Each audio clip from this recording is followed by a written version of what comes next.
buy good companies, don't overpay, and then do nothing. Yeah, explain that to us. Trying to buy a good business that's been around for a long time through many business cycles, that makes a high return on the capital that's employed. That's our capital as investors. That's got great profit margins, that generates cash. No good having profits without cash. You need cash, right? They're not the same thing. Profits and cash aren't the same thing. That's got a pathway to growth that over the foreseeable future, whatever the hell that means, but as long ahead as I can imagine, it will continue to grow. There's something that it sells that we're going to want more and more and more of ad infinitum, basically. And then having assembled this small group of very good companies, we only think that we can identify about 80 companies in the world that are investable. There's not many that go through that go through the eye of the needle in terms of this.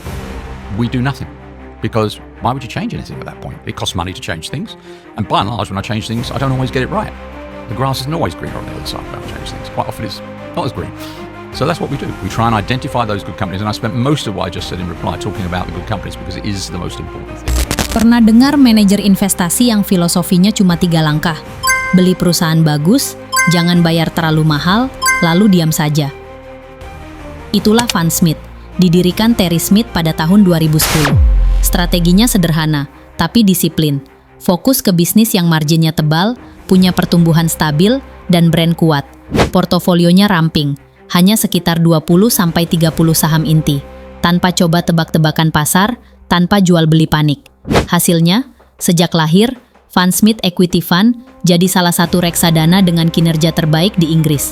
Terry Smith pun dijuluki Warren Buffett-nya Inggris karena sabar memegang saham selama bertahun-tahun. Kadang, strategi paling kuat justru yang paling sederhana. We try not to overpay. Why? Not just because we don't like overpaying, although we don't like overpaying.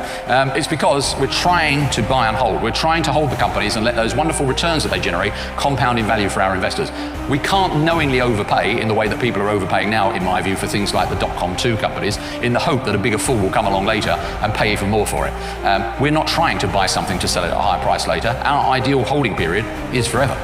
So that's not the game we're trying to play. We're also rather acutely aware that we can't play greater fool theory for another reason. We probably are the greatest fool.